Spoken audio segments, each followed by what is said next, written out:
sex is not a need. And so for us to label things as sexual needs is completely contrary to the word need. We don't need sex for survival. We don't need it. And so I think it gets out of this habit of thinking and allowing culture to shape our mentality of sex is for me versus sex is for us. And how can I serve my spouse in that way? Hey, 1 Degree fam. I'm Nathaniel. And I'm Zan. And this is the 1 Degree Podcast, where we talk about what it looks like to be married as followers of Jesus. Look, we know that life gets full. Marriage, kids, work, church, sports, the list goes on and on. But we believe that a thriving marriage does not happen by accident. Each episode will give you real conversations, practical tools, and biblical encouragement to help you connect deeply with your spouse and live on mission together. So, whether you're folding laundry, driving to work, or maybe even working out, we're glad you're here with us. Let's dive in. What is up, 1 Degree fam? What is up, fam? And welcome back to the comfy, cozy, virtual leather couch. I also just realized, if you happen to be watching the video, that we have these gold streamers up still behind us. It was Verity, our 5-year-old's golden birthday on the 5th. Yeah. There's only a couple left, though. Her golden birthday. Yeah. Well, there's just one missing, actually. But yeah. Anyway, 2 in the screen. So happy golden birthday to Verity. Mhm. It's such a bummer to have a golden birthday that young. I mean, she was aware of it. Like, Yeah. we celebrated it. But you and I had a good one. We have 19. Yeah. That's a fun one where you're like... I don't remember my golden birthday, really, but I remember mine. My mom sent me like a big box at college with like golden things, I think. nice. Emery's will be the 20th. Asher's Yep. will be the 20th. Yeah. The end. Okay. Just give them all of our kids' information, social security numbers. Y'all know the birthdays. date. Not even the month besides Verity. You know Verity's. the date that they were born. Yeah. Okay. Do with it what you will. Anyway, today we're talking about sex, baby. We're talking about I you think and any me episode we have ever talked about intimacy in I any start with capacity, that. you've started with it.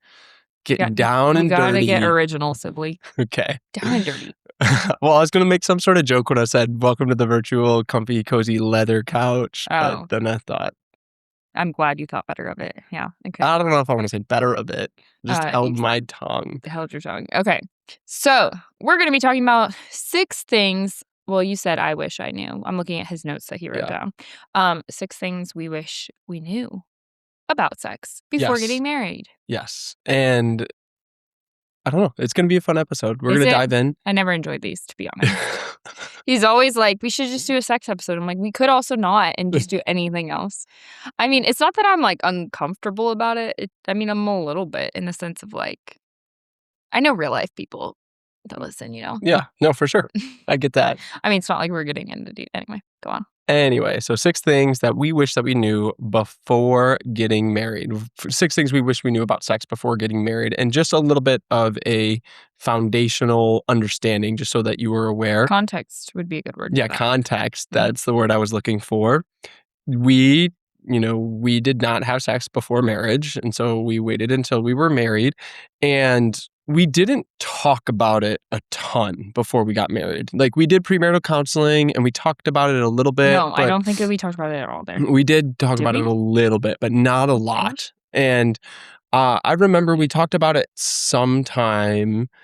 I think you read Good Girl's Guide to Great Yeah. Sex or something like I read that. that like spring breakish time before we got married. So, like, in Beforehand. a couple months. And we would talk about it a little bit. But anyway, we just didn't talk about it a ton. And I know, for me at least, going into marriage, I thought that it was going to be just really natural, that it was going to come natural, it was going to be fun, it was going to be exciting, all of that stuff.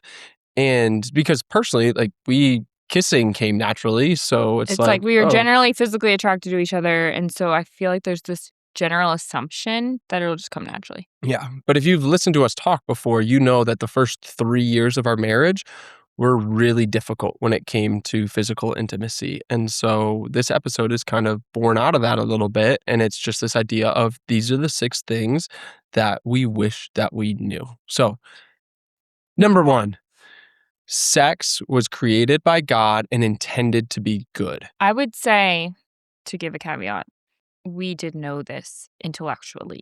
That is like, this Yeah. You disagree? No. I would have been able to tell you this from a theological perspective. Yes. I did not deeply believe it because of the effects of, and we did a whole episode Yeah. on this, so I'm not going to reiterate it. I think I wrote it down somewhere, 134. We talk about like our personal Mhm. experiences in a lot more depth. I wasn't like a huge victim, for lack of a better word, of purity culture necessarily. Like I didn't have the really like what you hear about of like the trampled rose presentations or anything like that. But I think I was like a not prescribed, but like I put on myself to be a good girl and like Mm. just by diffusion kind of like picked up what that meant. And in that it was like, okay, well, bad things involve like sex is in the bad category, which is true pre-marriage. But I feel like just how your body stores Yeah. emotions, it's like I couldn't just like shed that when we got married of like, oh, this is a good thing. It was like, this is like a dirty thing for the Mhm. most part, I would say. Like, this is like not a side of me that I should tap into Yeah. type of thing. I think that's like, it was this deep subconscious, reality. And I think that's a good way to put it. I've heard the light switch analogy, right? Of, Yeah. okay, because you spend years and years of your life of avoiding Keeping that sexual switch, yeah. temptation and all this idea of don't have sex before marriage, and it becomes viewed in your mind almost as sex equals bad or sex equals wrong. Even if you wouldn't say that, I think deep down ingrained, you're spending all this time trying to avoid it and this language of sexual purity before marriage, and then all of a sudden you get married and the flip switches and you can't just have your body automatically like, okay, something that this was something I was trying to avoid for years. Now all of a sudden we're good to go. Like, I think there is something to be said about It's that. like, I'm not to keep saying the same thing over and over, but I feel like it's like even more than just sex, it's like sexuality, Mm-hmm. which is true. That is something that is reserved for marriage. Like when you think about, I mean, immodest clothing and not reading into that, like lingerie or something, like a lingerie type top should not be worn, I would Mm-hmm. say, outside of common or contrary to common fashion these days. That is reserved for the marriage bedroom. So like even beyond that, like things like that, anything to do with sex, I feel like, Yeah. or just conversation about that, like those things are supposed to be reserved for the marriage bedroom. But knowing that also just like all of those things became wrong in Yeah. my head. So Exactly. expanding it beyond just like the act of sex. So I think for this point number one is like truly trying to deeply understand it of, hey, sex is not bad. Sex is not something to be avoided. Sex is something to be celebrated within its proper context. And sex is something that was created by God and meant to be good. You see this in Genesis 2, of man shall leave father and mother and hold fast to his wife. And you see this where God tells them to be fruitful and multiply. You see this in Song of Solomon. If you're someone that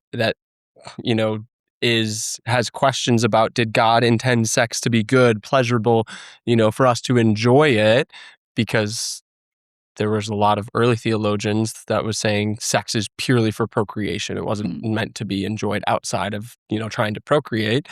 Well, then you should just read Song of Solomon, because I think that flips the narrative and the notion on its head. Sex was created by God. It was intended to be good. It was intended to be something for husband and wife to enjoy together. And I think deeply understanding it is important. And I wish we would have done that work beforehand of really trying to ingrain that.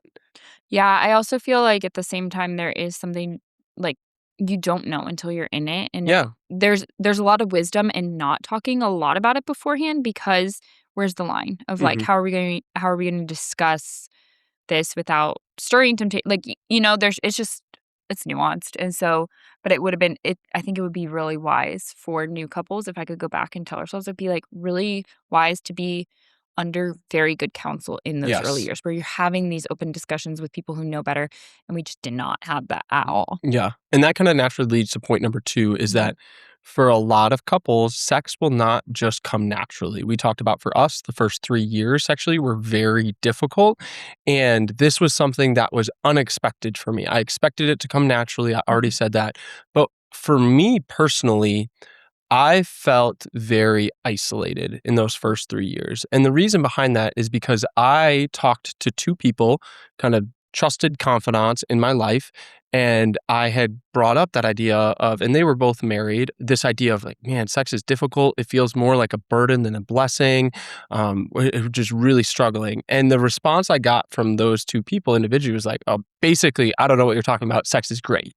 And after having those conversations, I felt very isolated in the sense of what am I doing wrong, or what are we doing wrong, or are we being punished by God, or for something like that, because it just felt like, man, this is something that should come naturally, should come easy.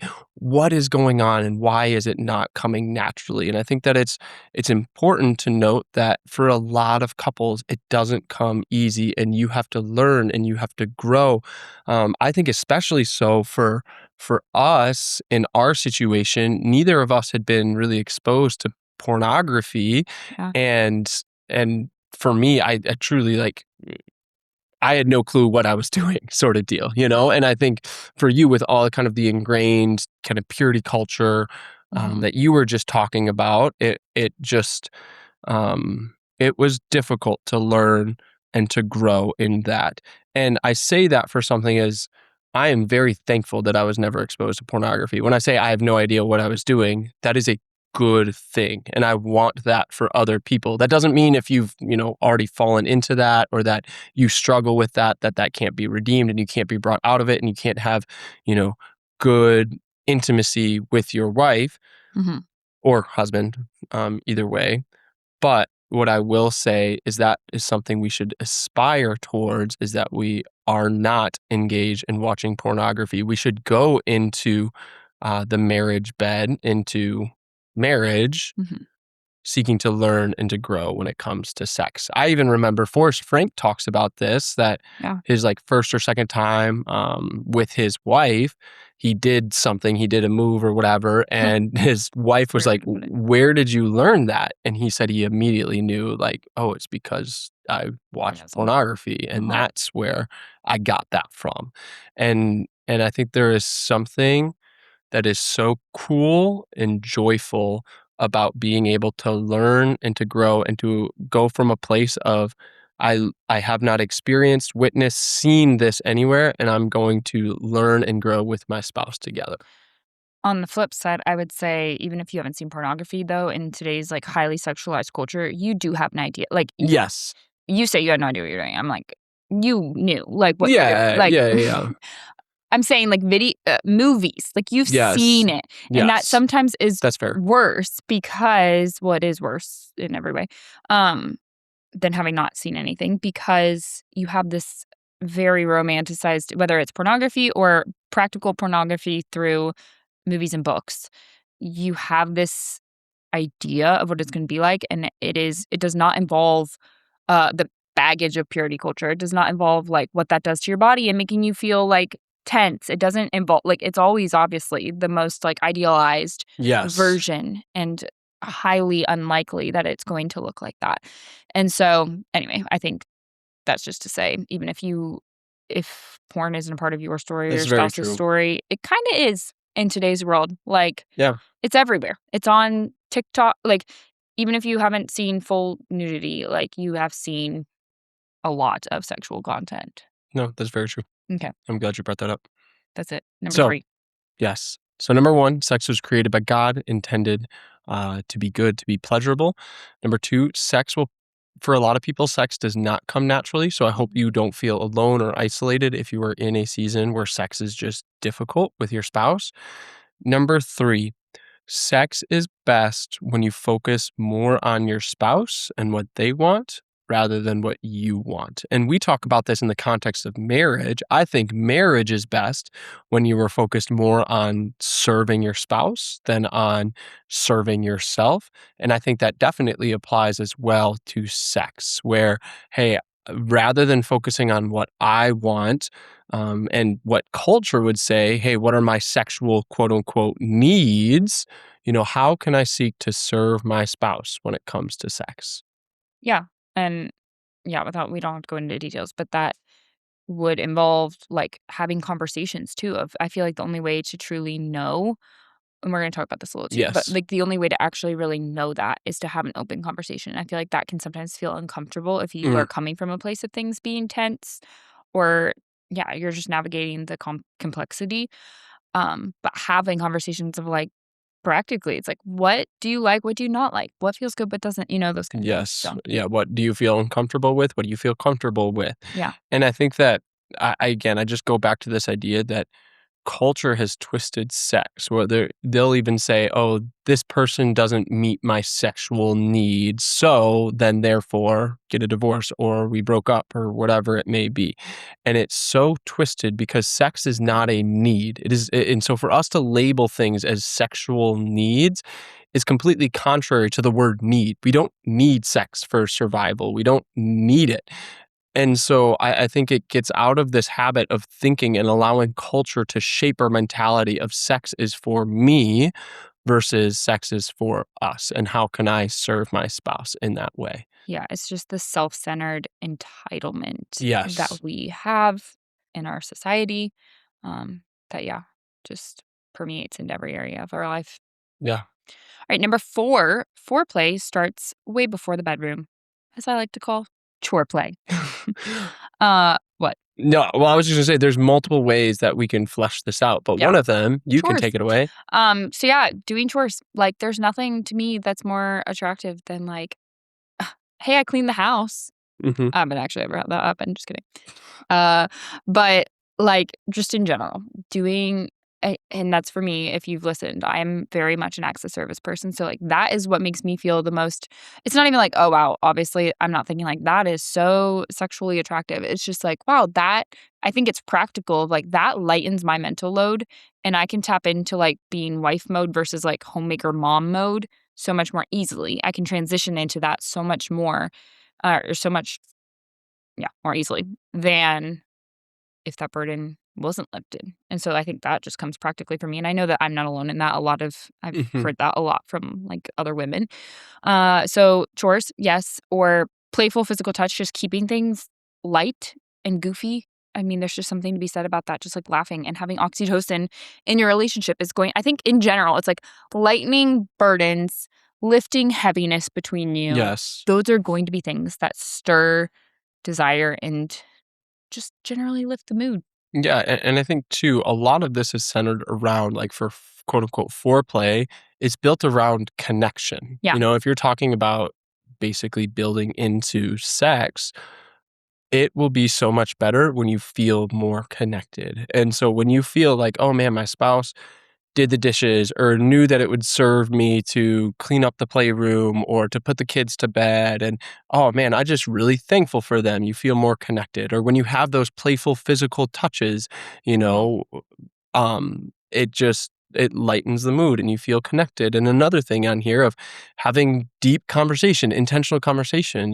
Last week there was 3 different times where we put the kids to bed and we would just sit on the recliners talking, and it was great. You just feel more connected, which then leads to I don't know how to put it, just like you feel more connected, which Yeah, makes no. sex a lot easier. Yeah, well, it's just like in its purest sense, it's like, oh, I feel deeply connected. Like I feel like we are unified. I feel like we are one. We're on the same team. And it's like, well, that's the not the consummation. That's the right word? Consummation is like you Of being consummate one. your marriage of like, Right. yeah, Okay. That's the like act of being one, like yeah, the manifestation of oneness in physical form is having sex. And so when you feel that emotionally, yeah, it carries into your physical oneness yeah. at the end. And I think going back to point number 3 of sex is best when you are focused more on your spouse than yourself. I think sex feels far more rewarding and far more enjoyable when both you and your spouse are into it, if that makes sense. Yeah. And when we talk about selfish desires and we talk about, are you meeting my desire? A lot of times it's like, oh man, if your spouse serves you and does something for you, but you aren't serving your spouse, at least to me, sex doesn't feel as enjoyable. And so I personally think it is so much better when you feel connected and when your spouse is Both are into it. both are into it.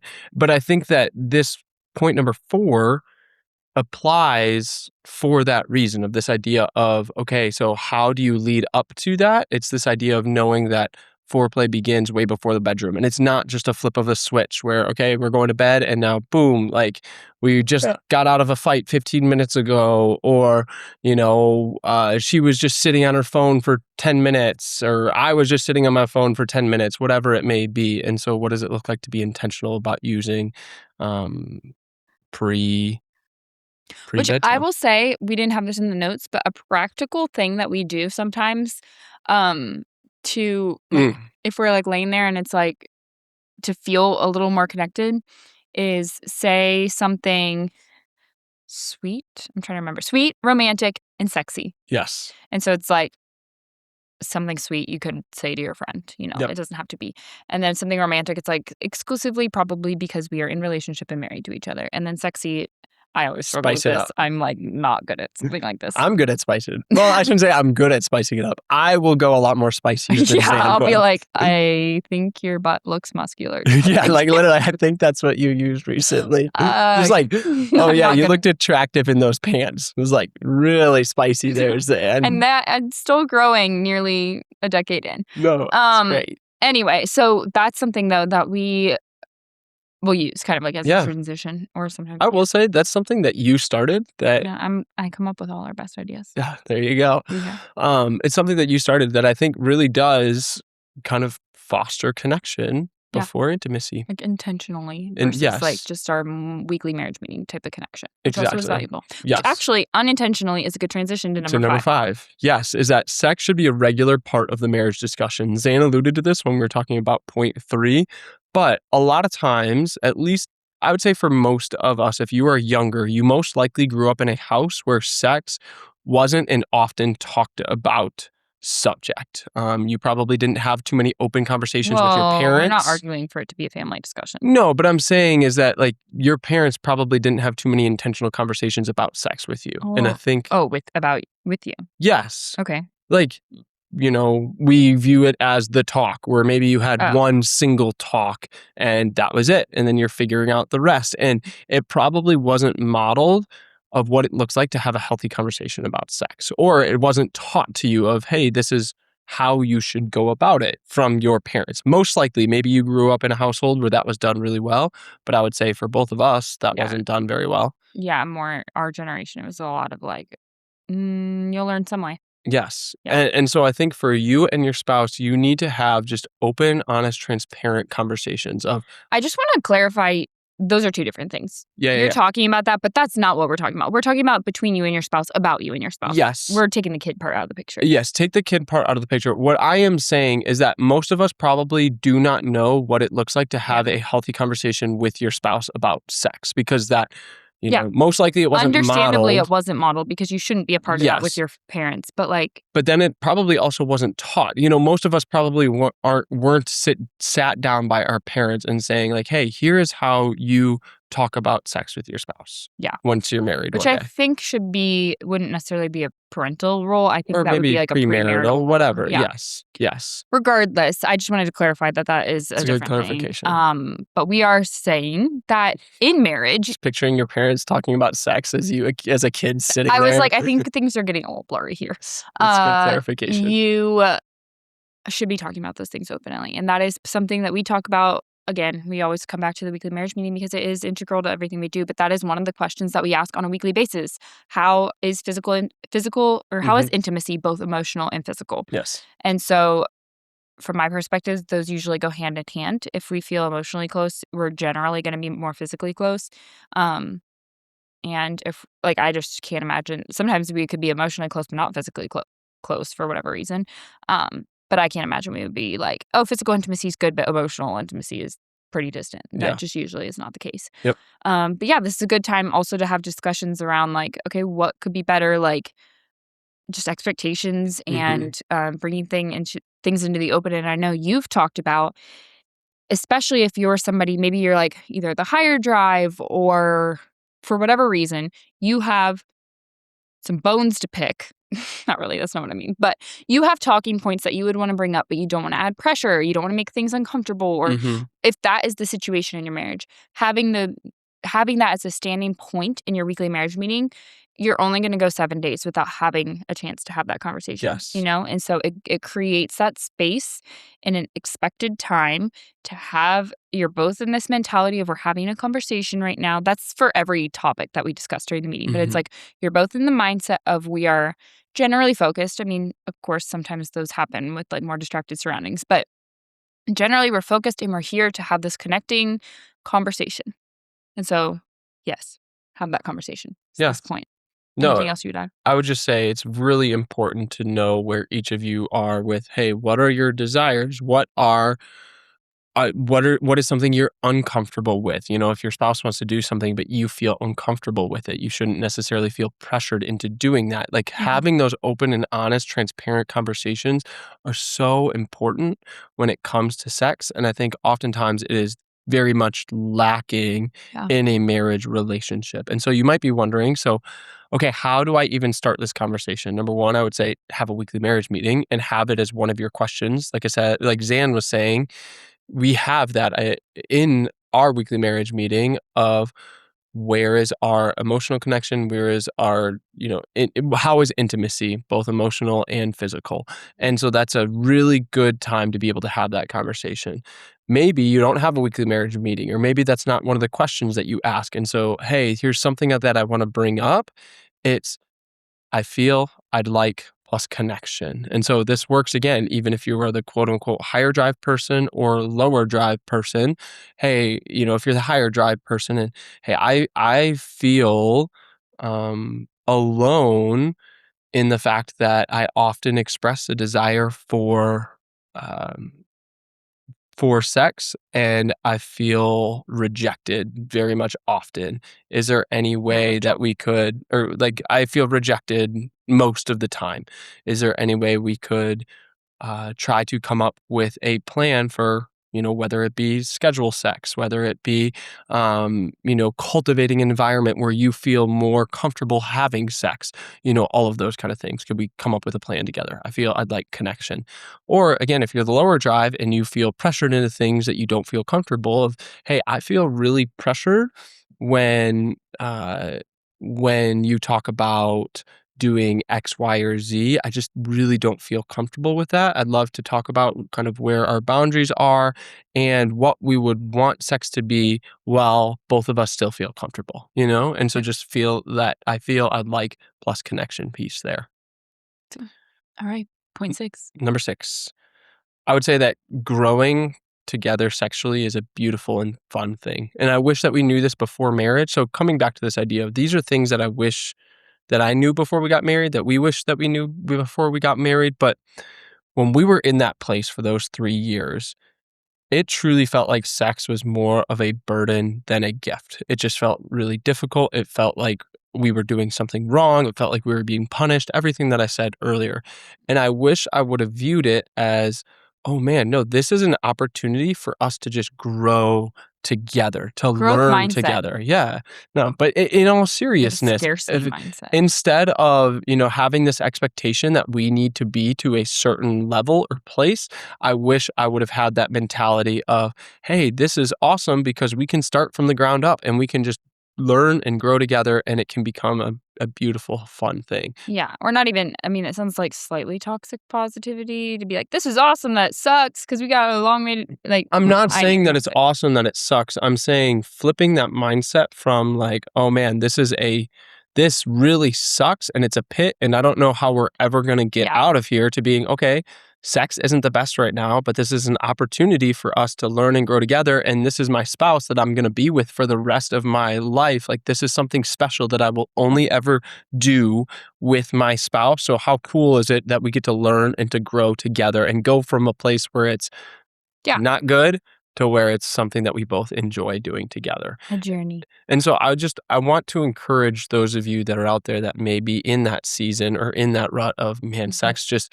is not fun and it feels like more of a burden than a blessing, because I think that there are a lot more people there than we realize. But oftentimes being in that place feels so much more isolating. Definitely. And so knowing these things and starting those habits of talking through it and bringing it up. What do you like? What do you not like? How do we foster an environment where, both of you feel more comfortable or want to initiate or whatever it may be? Having those types of conversations and then growing together is just an awesome thing to do as a married couple. And it's really, really fun too. And it's cool to be able to look back and see where we were 8 years ago when we got married to where we are now.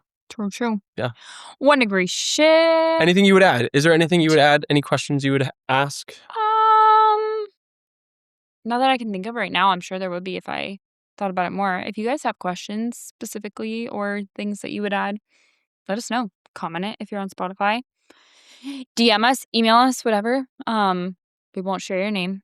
I know that maybe sometimes people are worried about that. Yeah. But anyway, okay, 1 degree shift though. I would say to have an intentional conversation this week about your sex life. If that, like we said, that's something that we ask in our weekly marriage meeting every week. So I'd say just start there. Have it be part of that, especially if you're maybe trying to look for a way to segue into that with your spouse. That could be a good way of like, let's have this weekly marriage meeting and like, oh, surprise, that's part of it too.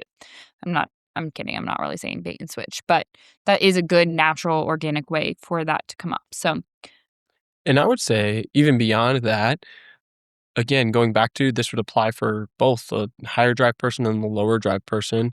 If you're the higher drive person, just starting that conversation of, hey, I'd really love to have be intentional with having sex more or doing whatever. What is one way that I can foster an environment where that is appealing to you or that Foreplay.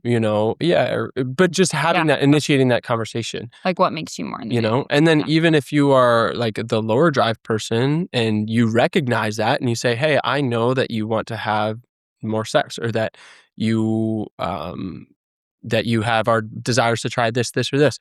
This is what would make me feel more comfortable, or this is what would help me get into that headspace, or this is what would let me kind of forget about, the chores or the worries of the world. But so just initiating that conversation, and I think that applies for either partner wherever you find yourself within the sex drive.